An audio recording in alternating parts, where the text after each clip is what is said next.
Welcome students to Today Leadership Academy training. Today's subject matter, Lesson 101, will be on leadership temperament. We're so glad that you decided to come into class today, and hopefully your takeaways will be greater than all of the things that you've ever experienced. Now, let's get ready for your instructor of the day, life coach, Fiona Laverne.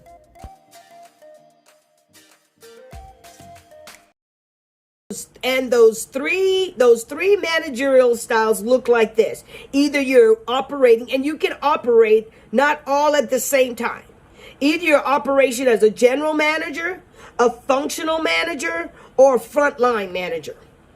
I'm a frontline manager, even though I have the ability to be a general manager and a functional manager. I manage in all three aspects. Right now, I'm in a functional manager role, which lead in a particular function or a task, activity, or operation. I'm leading in this instructional-based class, so I am in a functional manager. Okay? Whenever you are leading, whatever ministerial capacity you have, whatever you have been assigned to, whether you're a prayer pastor, whether you're a children's church leader, whether you're an administrator, whatever that particular functional that you lead in a particular area of a task, okay? Or the activity of operation, then you are a functional manager. We call those leader. In the business arena, we address them as a functional manager, okay? Not the one that say, do as I say and not as I do. Wrong answer. And then I'm going to leave general management for the last. But I'm going to drop on down to number 3, the frontline manager. That's me. That's where I manage what? People and myself. People and yourself. Now, if you have a hard time, how you manage yourself is how you're going to manage people.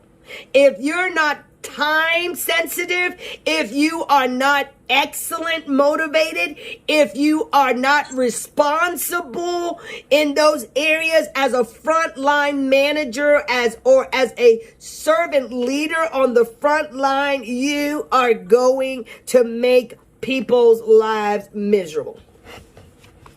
How you manage, that's a frontline manager. How you lead, that's why the military has a statement, lead from the front. You should never ask anybody to do anything that you won't do yourself. Amen.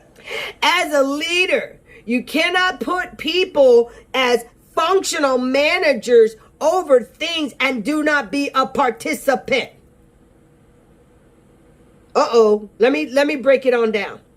You can't call, for example, a woman's meeting, put somebody over the woman's meeting and you not show up. Functional manager. You will show up in that particular arena as a general manager when you come in. So you're functioning all at the same time. If you put someone else as a frontline manager and they are dealing with themselves and the people, right? Don't you dare come into that arena and task those individuals with your atmosphere of a pythium. That means, oh, you're not doing that right. Let me show you how to do that. Take it over. And you start doing it. And then you start correcting after they been doing it. What is that? Okay? So whenever you're functioning as a manager or servant leader, you always got to know what role which one you're functioning in, because they can be interchangeable, but you always have to know how you're operating so that you don't offend, you don't task, you don't burden, you don't come in and create rigor and swallow people up in frustration and mental suffering and anguish. We can do that in the church. We really do that a lot in leadership. I don't even have to use the ministerial. You could just lose it in the work marketplace. And what I'm telling you, you will understand and you'll be like, what in the world?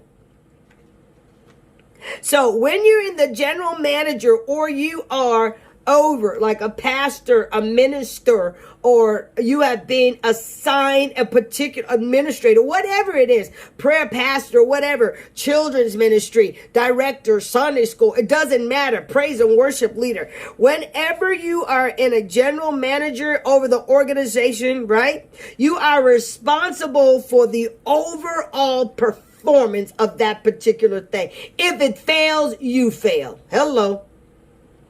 Not the person that tasked you or gave you the go or assigned it to you. No. If it fails because of you. If it's not successful, it's because of you. We don't get to push the blame. We can't blame anybody else, because as a leader, you always have to understand what role you're in. And if they do not, or you don't allow people to function in their role, hello, then you might as well do it all by yourself. Even the Egyptian knew that you had to get some help. Hello. And the help didn't want to come, so they started beating them into help. We don't beat our volunteers, do we?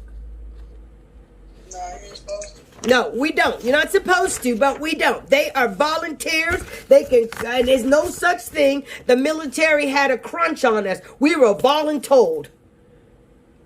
You go into that family function. I don't care if you want to go. And you're going to go. And we're like, wait a minute, I don't want to go. But they had something in mind, which is forced camaraderie. They forced that because they understood something about team building back then that we didn't. You got to know them that you what? So if you can't play together, then you can't serve together. That's right. If you can't cry together, then you will never laugh together. And that's what makes an organization stick. You better ask Nike about it. How Nike is structured. Nike, everybody wants to work for Nike.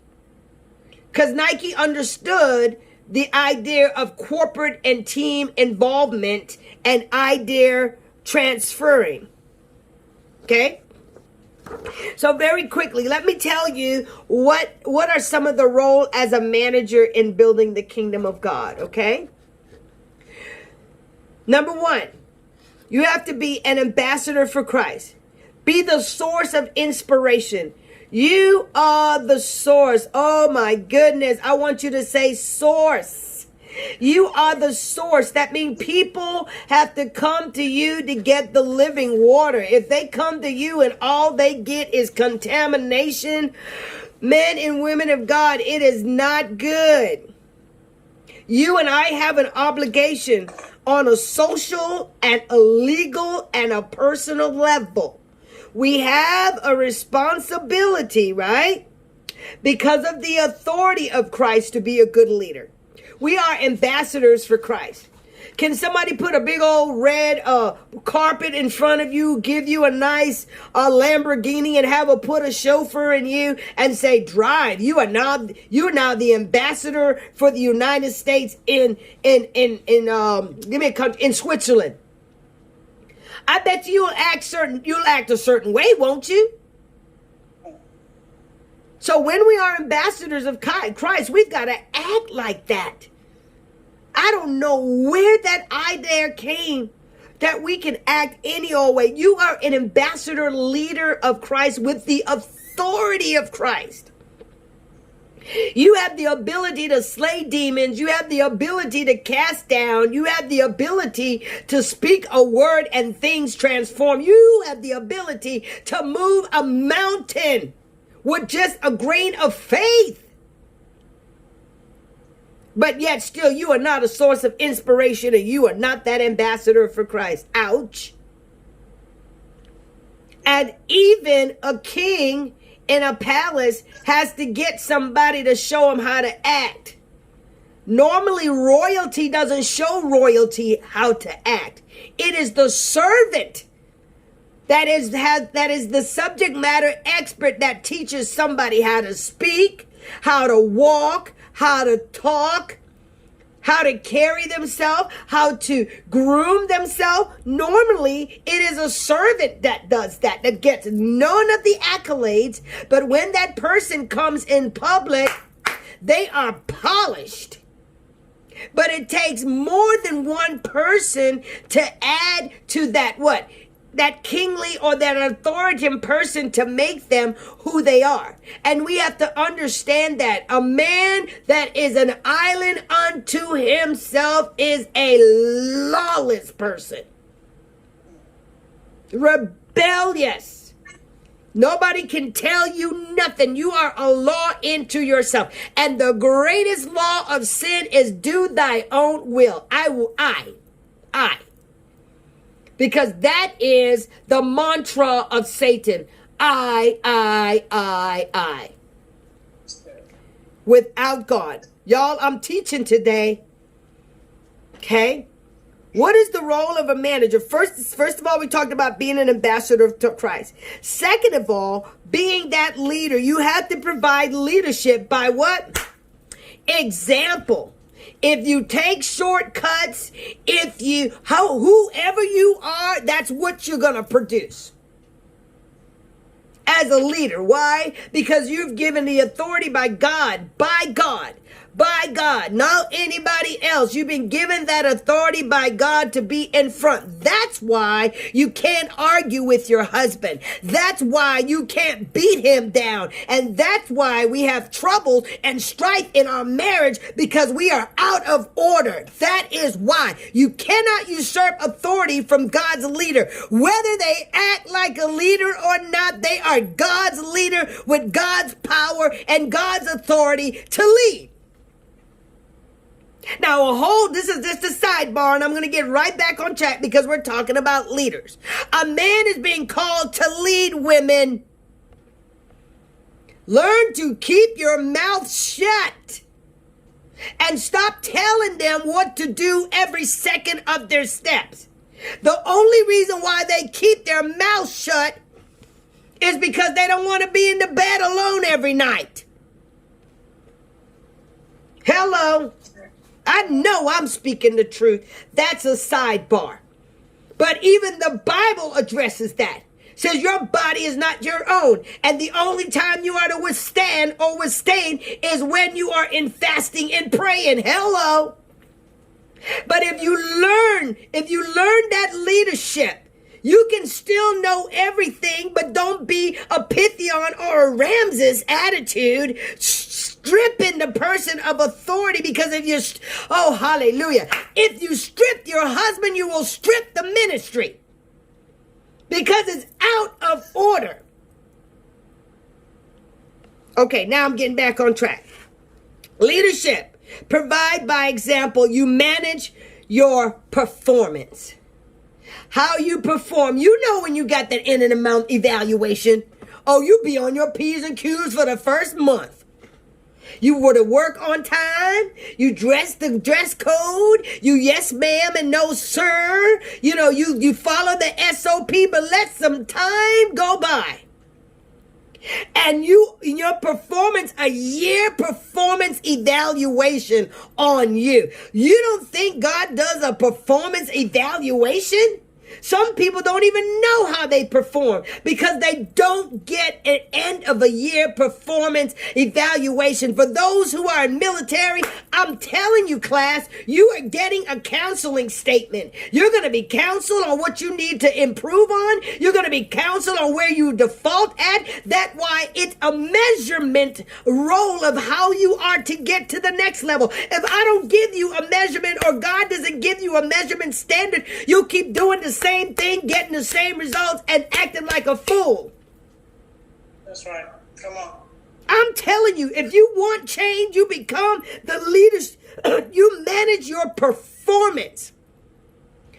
And that has been one of the hardest things that we as leaders, we don't manage our performance. And that's why a lot of people have fell away. We just do whatever we want to do, willy-nilly, act any old kind of way. Suck. Whoo, Jesus. One of the roles in management, you have to be a liaison.